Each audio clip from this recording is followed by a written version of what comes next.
Hey, everybody. Thanks for listening. You know who it is. If you don't, it's Jay. It's the guy who hosts the show. I'm so happy to have you listening to today's episode of Blockbusting featuring my good buddy, John Shefsky, talking about Chappie. This episode's been cooking around for a while. Glad we could finally get this one locked down and in the books. As you know, today's a special day. Well, it's the second of a special day because it's the second time I get to bring it up.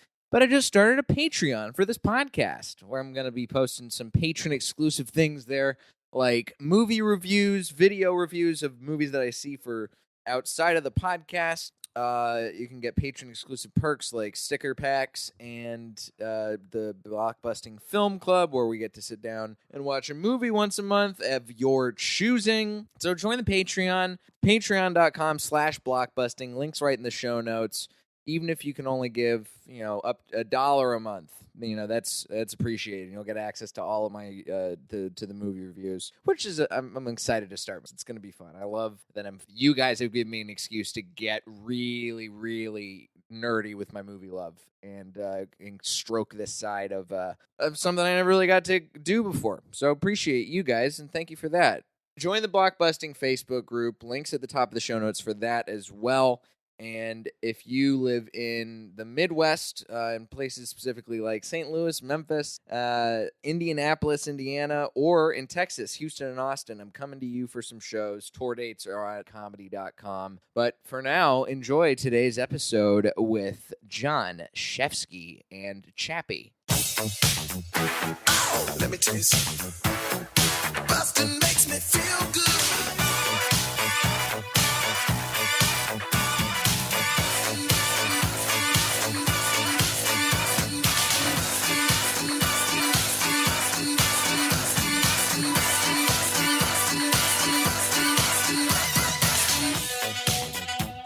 Hey, everybody.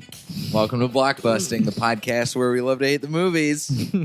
I'm your host, Jay Light. Joining me today, the long-awaited guest people been clamoring for, John Shefsky. Shut up. You've been clamoring for. I got been clamoring one email for it. and one direct message in the past 6 months. Yeah, right. They've been clamoring. Hi, guys. Hey. Shefsky here. What's up, dude? Dude, I'm still stoked to finally make this happen. Oh, my God. I've been, ever since I actually watched this movie that you came on to talk about, I've been so ready to talk about it with you. Oh, yeah, dude. Because it's such a shame that this movie is not good. Oh, yeah. I love it's Chappie. We don't even need to mince words. Yeah.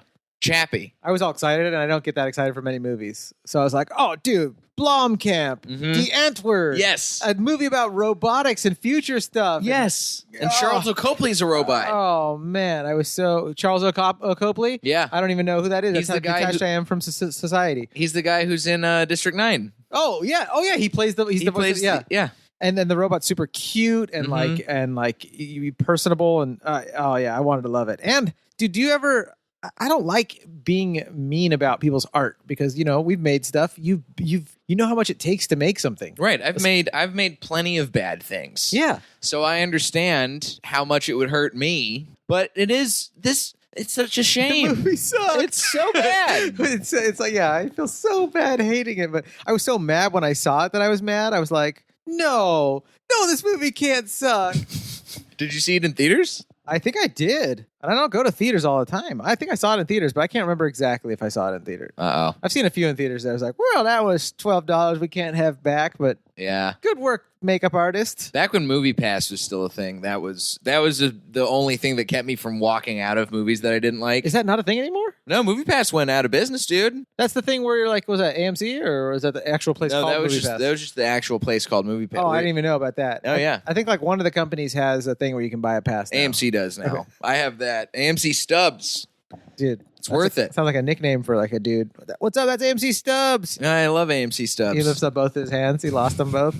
I worked at a butchery. He had an accident trying to go check out. He couldn't get out of his butcher shop in time. That's right. In time. Left it in the popcorn oil. Oh, ready to go. So gross. Cooking any part of a human body just sounds just awful. When you read about the Inquisition and you're like, why did they toast the feet? That's so gross. Like, why would you cook people's body parts? It's so toasted feet. That's what they did. But that's where the term hold their feet to the fire comes from. Oh, from the Inquisition? Yeah, because those freaking Nazis would like hold people's like feet over the fire and toast them, and then they'd carry them into their court Toasting makes it sound better than it actually is, though. Yeah.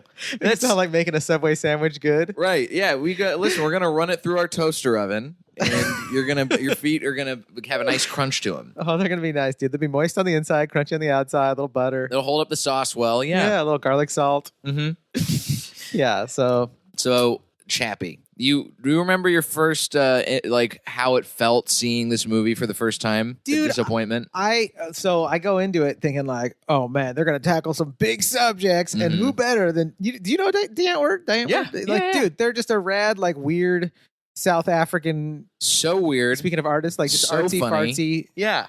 hip hop artists, right? Very interesting music. I've always liked their stuff. Dude, and they're really ornery. They're bitter at everybody, which is hilarious, Yep. right? As a comic, you're just like, oh, they're mad at everyone. They Yeah. don't like they don't like Lady Gaga. They're just pissed. Like there's that one song, was it Fatty Boom Boom, where they just like list off all of the famous, including Kanye, and it's like, whatever happened to good hip hop? I'm like, oh damn, they got some chutzpah. I was like, I love them.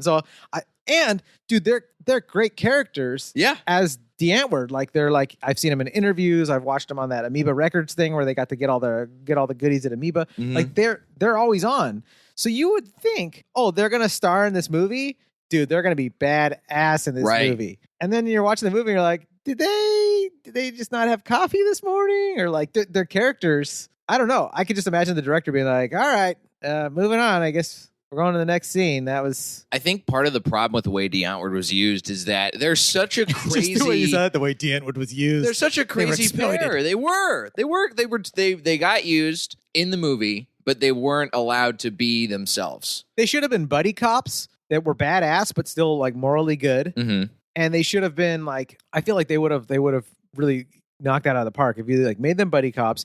And if someone smacked them around a little bit and said like, hey, your acting sucks today. Get in there and do some good acting. I just have this feeling that no one had the balls to confront them to be like, hey guys, your acting's not there. Like you need to like take a deep breath, take a class. We'll hold the production off for a week. Like get back to speed. Like they were in their head. It was like watching someone.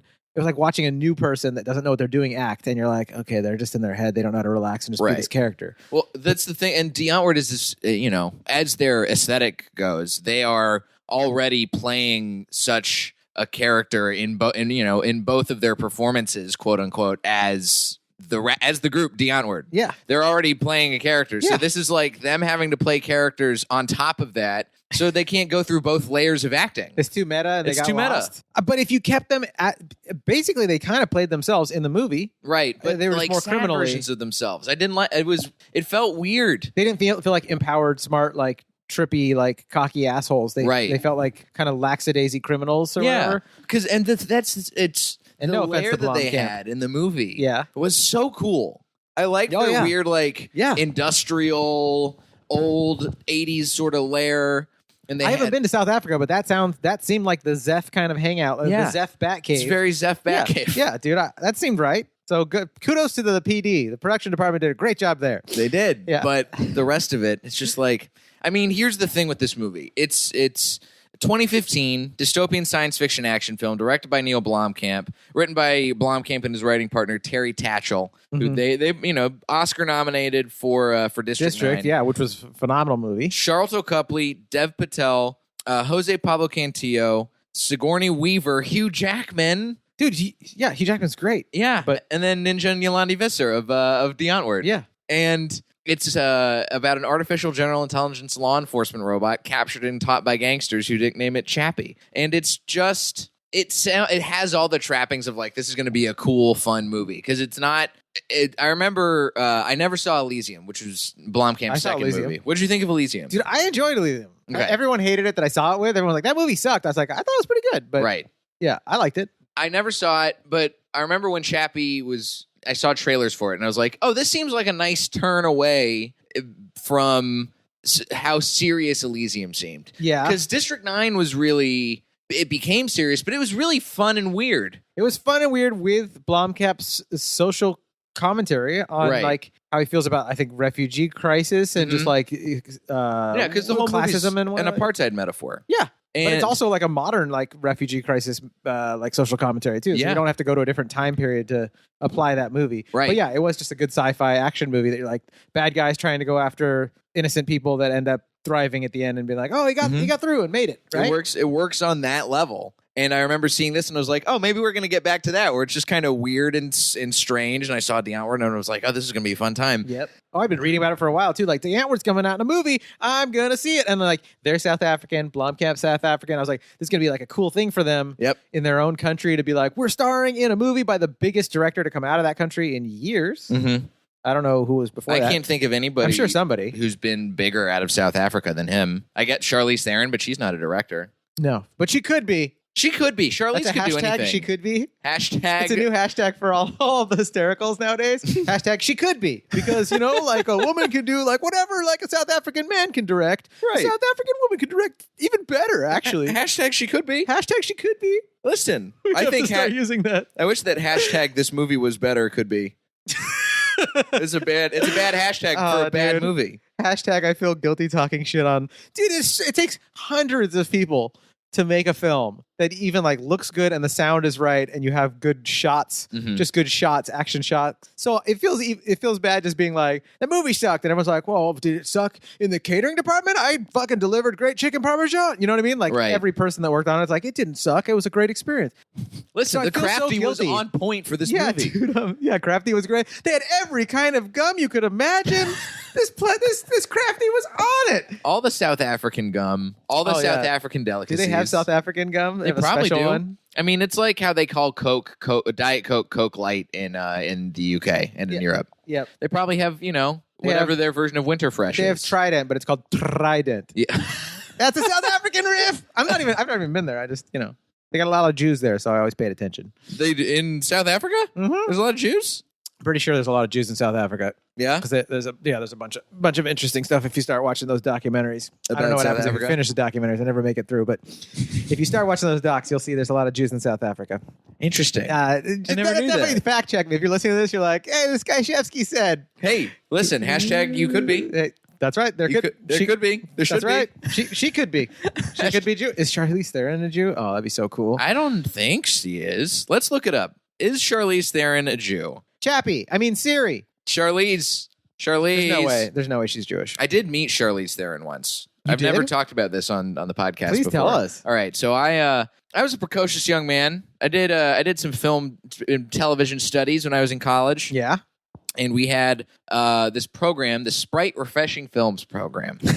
And I was entered as one of the directors. I was the director from our school. Nice. So I got to go to Las Vegas, where I did all sorts of weird stuff, like meet Tyrese Gibson, which I talked about on an earlier episode of the show, and all sorts of silly things, basically for them to like goose us up to how to make this movie. And we were there during CinemaCon, which is the movie theater owners' conference. Yep. It's a trade show where they basically, in addition to having like a weird trade floor where they have all of the like, oh, this is the new popcorn flavor that we're going to be coming out with. This is why we're getting rid of film and we're going to start using these projectors this way. Yeah, we're doing bacon popcorn. We're going to have seats that lie down. And I was like, this is wild.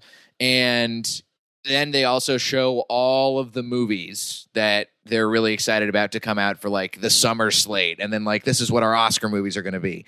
So we were tied in, the Sprite Films people, with Universal. And so we went to the Universal screening of everything, and then we went to their after party. Yeah. And Charlize Theron was at the after party, and we, of course, there's other people floating around talking out. They're like, who the fuck are these college kids? Yeah, just wandering. And I was the youngest person because everybody else was like a grad student, and I was 21 and like just uncomfortably drunk because I was like, oh, I gotta feel cool around these people. And there's a picture somewhere floating around because I was talking to Charlize Theron. It was like me and somebody else from the program. And we were just talking about this thing, and she was like, oh, this is really cool that you guys are here. And then somebody came up, because they always had the photographers at the event. They're like, oh, let's take a picture. It's like, yeah, let's take a picture. It's you and Charlize. It's me and Charlize Theron. And she's tall, dude. Oh, yeah, Charlize dude. is like so 6 foot sexy. something. I love a 6 foot tall woman, dude. And so just nice and down to earth. And there's a picture of me. I remember I was thinking like I could hover hand this and be ridiculed forever. So I didn't. I did the full, put my hand on her back. Yeah. And we took the picture, and I was like, this is great. And then I've never been able to find that picture. Well, you got to find her and be like, do you remember got the Sprite thing and the blah blah blah at the blue blue blue, and we took that picture. That'd be I think she's probably. I mean, my ideal is that she's got it right next to her Oscar for Monster. Just framed. She's got a minimalist shelf in her beautiful home, and it's got those two things on the shelf. It's just the mantle is the one side of the mantle is the else. Yeah. Charlize Theron. But I love the way that Neil Blomkamp directs movies, and it was such a shame to see, that Chappie had potential, but it got, for me, weighed down by a lot of stuff. What were some of the things that you didn't like about it? Okay, you saw the potential too, dude. And this is me being a pretentious, dorky asshole. That's what this podcast is all about. Nice. That's what we're here pretentious, dorky assholes. Then I'm in the right spot.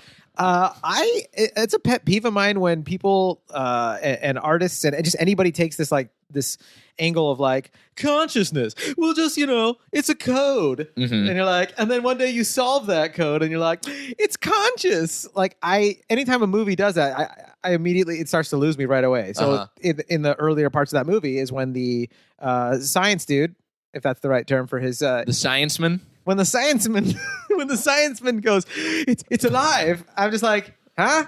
Like, what are you fucking talking about? Like, yeah, it's not like I can't buy the whole like consciousness is a computer program thing, and that it's just so simple to be like, it's just binary, man. And so it's like, well, something can look conscious to you, the outside, projecting onto it, right? But is Chappie alive? Of course, I feel bad for it. I'm going to err on the side of caution. I'm not going to say we should beat up a robot just because it could never be conscious, but when they're just like, it downloaded, upload complete, it's conscious. I'm like, huh?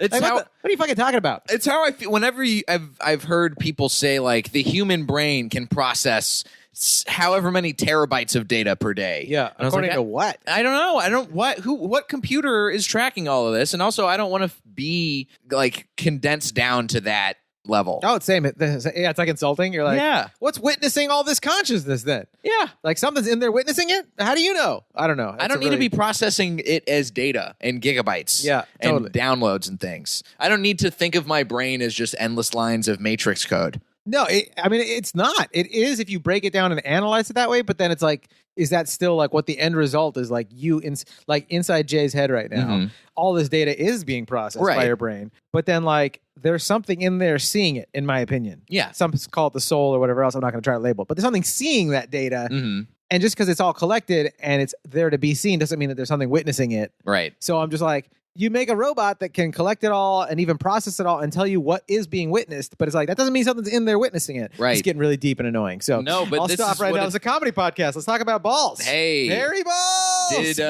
Did Chappie have balls? No, he didn't. And Yeah, that's another problem I had with this movie. Yeah. Why do you get it? Why does he get to have a chain but no balls? That's so weird, dude.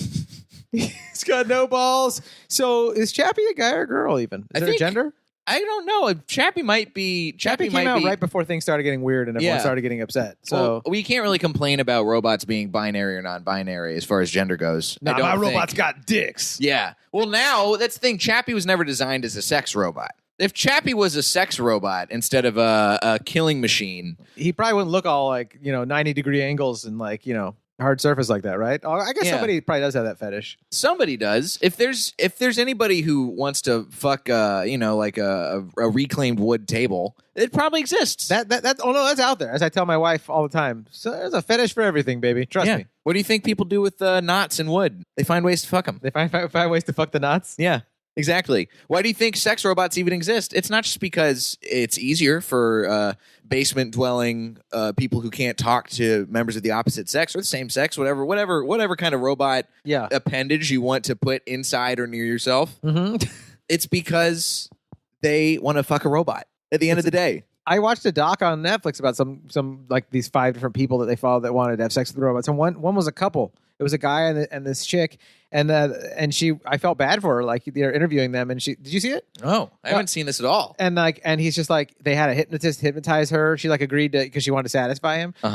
They hypnotized her to be like, I'm a robot for sex pleasure. And I was like, oh, this guy just has some sort of like fetish, and he just like wants to like have sex with a fully submissive person. He calls it a robot, and then she pretends to be a robot. And it's just all weird for me on the outside watching it, but for them, I'm like, okay, they're two consenting. I guess, yeah, you guys made it work. I think they made it work. I didn't watch the very end of the documentary. It might have been one of those like screens that pop up. Do you ever get to the end of a documentary? It sounds like you always bail on documentaries before like the last 20 minutes. I got 2 kids. I never get to finish any kind of friggin' movies. I'm lucky if I get through Last Man on Earth episodes every now and then, like 20 minutes. What are they, 25 minutes? Yeah, 20, 25, yeah, somewhere like, in that range. Time to go to sleep, or someone wakes up and starts crying, and then my wife got to take care of him, and then I go to sleep. Yeah, it's such a shame that this is one of the last movies you've watched all the way through. It was Chappie. I feel like I watched. What was a great movie that I saw? That movie with Reese Witherspoon while she's like out in the wilderness hiking after her mom passes away. Wild. It's called Wild. Wild. Yes, it was great. I loved that movie. That one. That we'd do if we did an opposite podcast for you one day. We're like movies Chesky loves. Wild. Great movie. That's gonna be when I get my Patreon going. That's gonna be one of the Patreon only posts. Yeah, that's a great idea, dude. Great idea. Yeah, but for now, let's talk shit on Chappie. Chappie. Speaking of stuff I did like though, dude, Hugh Jackman's haircut. I don't even remember what Hugh Jackman's haircut was like. Weird. In this movie. He looks like a skinhead female. You know, female skin birds. How they have those like weird, like they shave and then they have the weird little fluttering thing in the back and the side. No. They're almost like Hasidic kids, but then they're skinhead chicks.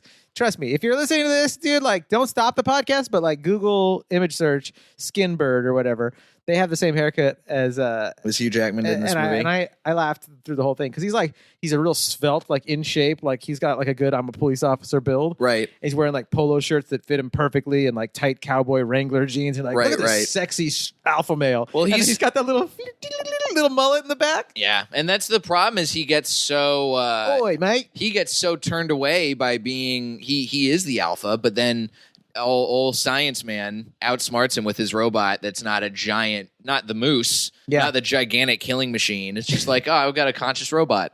Yep. I'm gonna outsmart you. And then he's like, oh, we can't have that. Can't be having that. We can't have that around here. Right? That's how you do Australia. That's how you do a South African accent. You be Australian and then you roll the R's. There you go.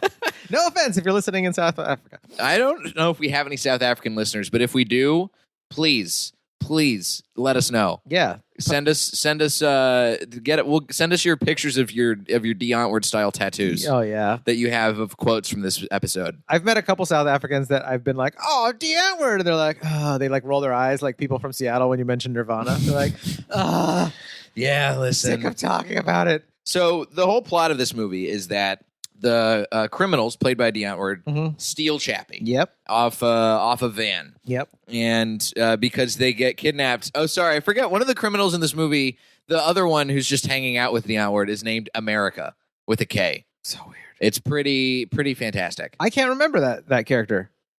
He's not.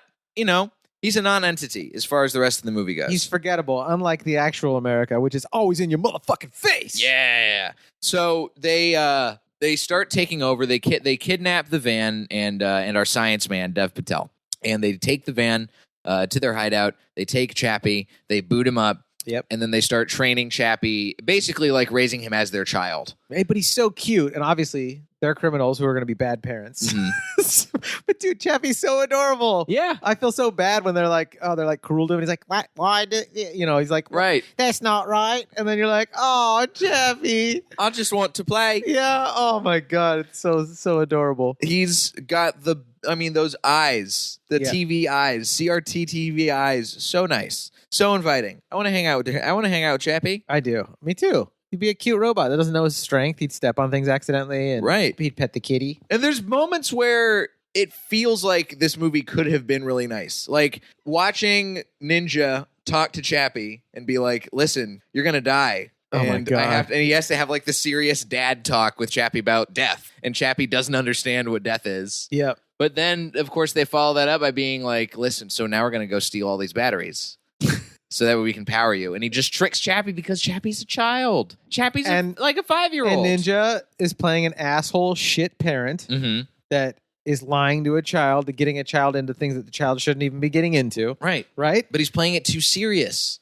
He's not playing it with the fun Ninja Antwoord level that we were hoping. That's what I'm saying is, I'm like, was there no coffee on set? Were they both fasting, or are they getting clean during the filming of that? I don't know. It ruined everything, like a band that shouldn't be getting clean. That the music starts to suck. Yeah, it's like, what happened to them behind the scene? Where's the doc in the making of this movie that it explains exactly what you and I are seeing? It would have been so much more fun if they had just been having fun. It didn't seem like Chappie was a movie designed to be as fun as it looked like it might it was be. going to be. Like if Ninja and Yolandi had, you know, they always got their Ninjas got like all the weird sexual tension and stuff he always talks about. Like if they would have had more teasing like that and more like, I don't know, like was it a director problem? Like are we going to put Blomkamp on the spot right now? Be like, dude, did you not give them the right playground to be who they are and kick ass for you with your camera rolling? Like, no offense if he's listening. That's the thing. I don't know. Have you seen any of Blomkamp's work after this? Have you seen any of his like Oats Studio stuff? No. What has he done after that? Okay. So after this, Neil Blomkamp started I don't know whether the proper term for it is a production company or like a YouTube channel or whatever. But he did a thing called Oats Studios, and basically it's a production company. We can call it a proper production company. Like oatmeal oats? Like oats, yes. Like oats? the grain. Oats, like the meal. Yeah. Okay. Oats and groats and diddly dotes and something barley. Who knows? Yes. Mares eat oats and dozy dotes and little lambs eat ivy. There we go. Si, senor. That's what he's calling That's it. a long name. A lot of syllables in this company, but here's your bank loan. Whatever works. So Oats Studios was a series of short films. It was, the umbrella term for it that he made. They released on Steam and YouTube, and they're solid. Okay. They're really there's some really, really good, violent, fun, interesting sci-fi in there. Ooh, and it's sort of more in the vein of like Back to District 9, where it's dark and there's some funny parts, but it's also some good social commentary, and it's back to form for Blomkamp. Good. Which is, I feel like, kind of what he needed. I was hoping that he could do something fun like Chappie. Yeah. But I don't know if it was the right time.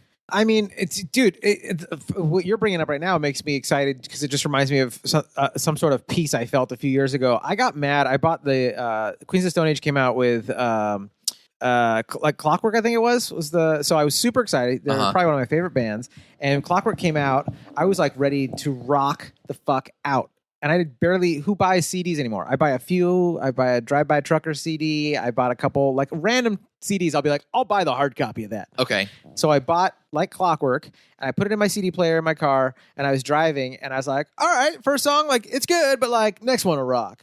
Next one will rock. You get to like the 13th song, you're like, all right, man, maybe the next one will rock. And then you press the fast forward again, and then you're back to song one. You're like, none of the fucking songs rocked. And I was all pissed off, and I was almost like cursing this band. And then I stopped, and I was like, had a little self-talk. I was like, John, this band, and specifically the common thread who stuck with the band the whole time, the founder, Josh Homme, has given so much pleasure to you over the years, so much absolute brain candy joy of his poetics, of the music, and all the other bands he's produced amazing albums for. I was like, how greedy and asshole, whatever you want to call it, how needy and greedy are you that you're cursing this person that has given you nonstop pleasure? Mm-hmm. Who the fuck are you to tell them they can't like make an album that not even saying it's a mistake, make an album that they felt from the heart was like what they wanted to produce for their art. Like you could just go back and listen to the last album that you loved so much. Yeah.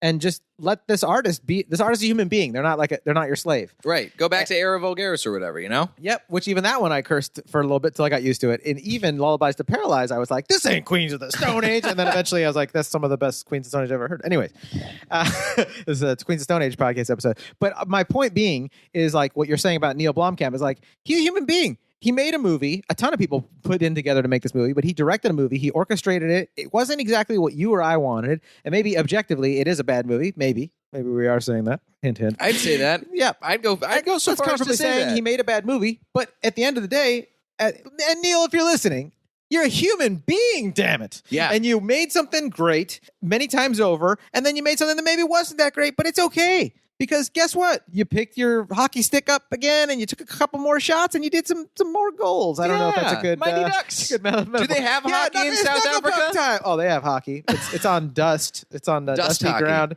Dust hockey. They use skulls instead of pucks. Now that's a good sci-fi movie. I'd love to see what Neil Blomkamp does with the weird hockey Death Race 2000 mashup. Oh God, I can't watch any more freaking what do you call it? Dystopic like desert movies. I'm so like, has anyone got a fun view of the future if climate change doesn't get fixed? Like, there's got to be a good view.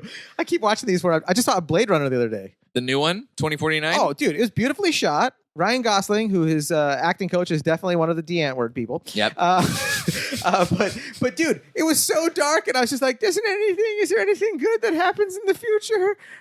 Like no one making. I mean, I don't think so. Right? I don't think there's anything. It's all deserts, man. It's all deserts, which I love the desert, but I'm like, you have to have the civilization with the green trees to ship in the water for me to enjoy Joshua Tree. But if there's no Los Angeles to give us the water and the T-shirts with the silk screening and the stuff to buy for my, the carne asada for the camping trip, then Joshua Tree is just Mad Max, and fuck that shit, man.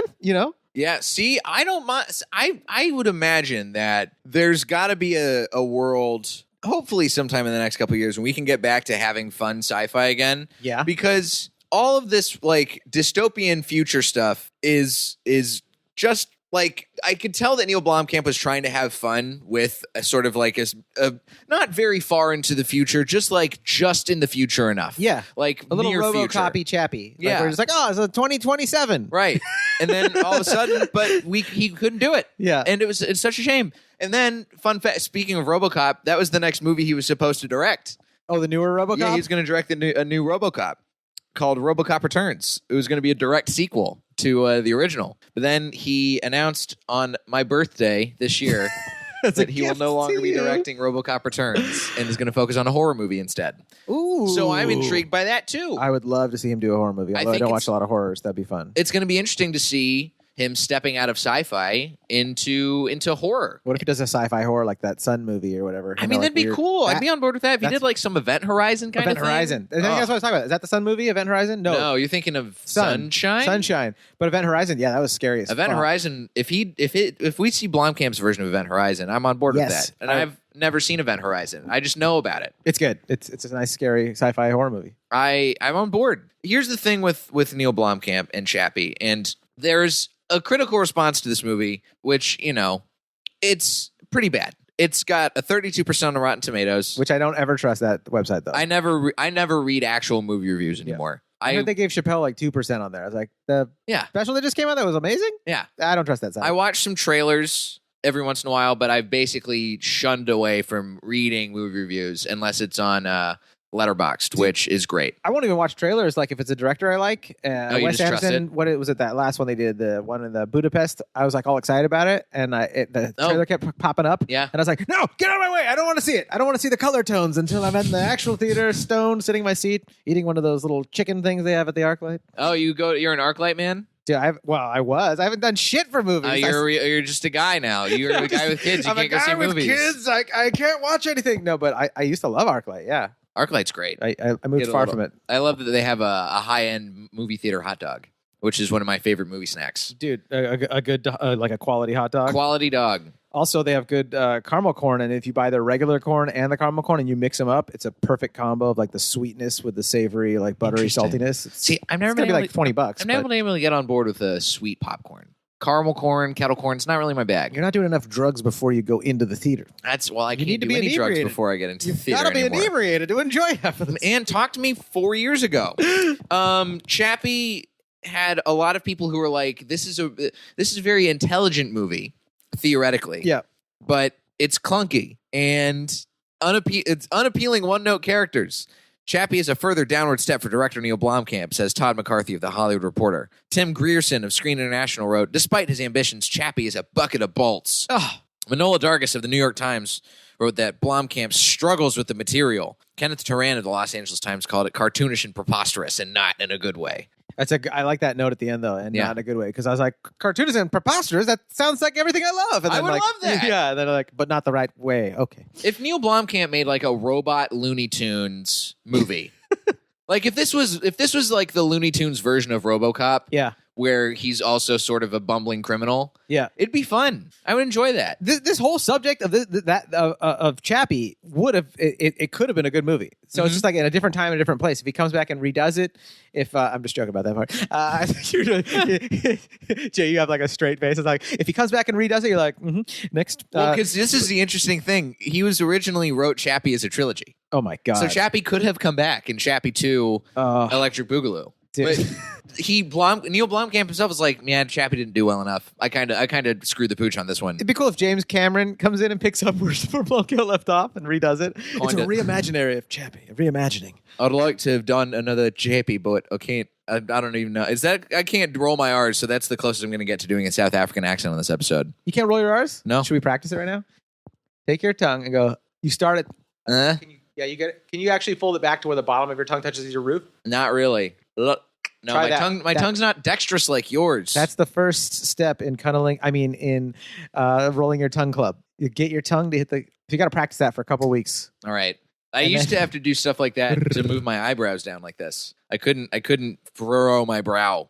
So I'd spend a lot of time. You're learning a lot about my old life. I love it. In school, when I was in, I think even earlier than that, like sophomore year, I was, somebody told me, they're like, all right, listen, you got to train your face muscles to do that. So I would practice pushing down my eyebrows so that way I could see what it would look like. And then I got used to doing it. So now I got full eyebrow control. That's awesome. Full eyebrow control. Well, not full. I can't do the whole one raising an eyebrow thing. Dude, let me just give you a stamp of approval. You've got full eyebrow control. It's one of my special skills on my resume. Burping on command and full eyebrow control. And soon you'll be putting the bottom of your tongue on the roof of your mouth and doing rolling R's. Next on the list, 2020 goals. 2020 goals? Yeah, that's it. Every morning, say that to yourself. This year. I will get my tongue to roll on the roof of my mouth backwards. That's right. Is there a movie that you would recommend people see instead of Chappie? To see instead of Chappie that tackles some of the same subject, or could be if maybe just even a more fun sci-fi movie. Okay, I haven't finished this movie yet, of course, right? But I saw the first 40 minutes of Ready Player One and loved it.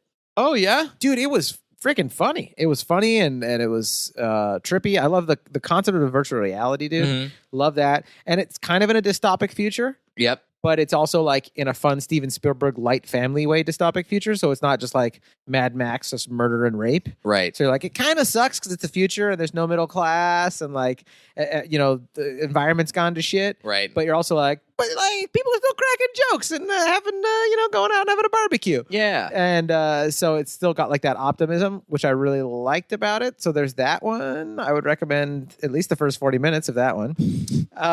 You gotta love a good optimistic future movie, dude. Yeah, I think so. Right. Well, that's what I love. I mentioned the show Last Man on Earth with Will Forte, who's like one of my favorites. Yes, and I love the fact that they took a comedic, loose approach to like everyone's dead, the planet turned to mush, and it sucks. And then you're like, but like there's Will Forte still being wacky and absurd, and I like that because that's how I cope with reality is like just like absurd humor and dry silliness and dry sarcasm. So I can handle even, the worst of times like that. So when I see a movie like that, I'm like, oh, it's going to be all right. Even if it's not all right, it's going to be all right. It's like a good country song. Yeah, it's going to be okay. It's going to be okay. Well, I would say you should, whenever you get a chance, finish watching Ready Player One. Okay. It stays optimistic. It stays pretty fun. I would say if you don't want to see something a little bit more fun sci-fi and you want to see some Blomkamp at his finest, of course, watch District 9 and check out Braca, which is his first Oat Studios movie. It's got Sigourney Weaver in it. It's got some other people who I can't remember. It's sci-fi. It's sci-fi. Oh, it's solid. And you can see it on what? On YouTube. And it's short. I think it's 25, 30 minutes. Oh, awesome. So just love that. enough for you to watch in 2 sittings. Yeah, I can actually like 5.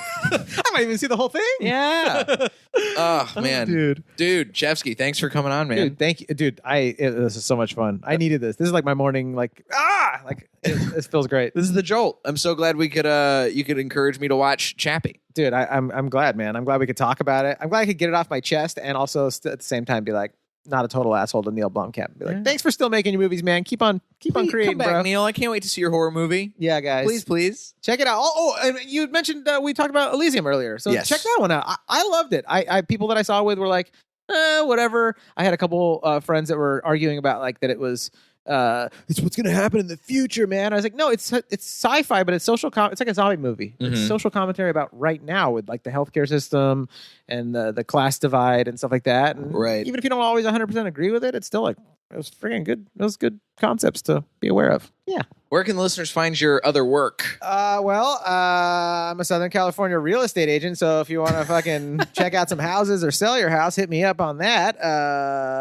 You want to talk about? If you want to, dude, just check out my podcast. It's called Fantasy House Podcast. It's on all the platforms. It's basically HGTV like MTV Cribs in like a Rick and Morty world. So every episode I have a different guest on, which you're doing an episode. Yep. And they walk us through their surreal, trippy, mind blowing fantasy house. It's really fun. It's a good time. Fun times. Yeah, Fantasy House Podcast. Awesome. Yeah. And you got social media handles they can follow you on? Oh yeah, you can hit me up on Instagram, Fantasy House Podcast on Instagram. Sweet. Yeah. You can find me at Diet J on Twitter and Instagram, jlightcomedy.com for show dates. By the time this is out, I will be finishing up getting my road dates all finalized. So check my website out if you're in the Midwest or in Texas to come see me in your city. And the album should be coming out soon, too. So keep your eyes peeled for that. You'll probably hear more about that in the intro or whatever. But yes, good times. Tell a friend, subscribe, listen, rate, review, all that good stuff. Edgar, any final words? Edgar? Yeah. I held the mic up too many. That's what you got to so do. cute. He's getting very well trained. Thanks for coming on, Chevsky. Dude, thanks for having me. This was a blast. Yeah, same. This has been Blockbusting. Go see something good for a change.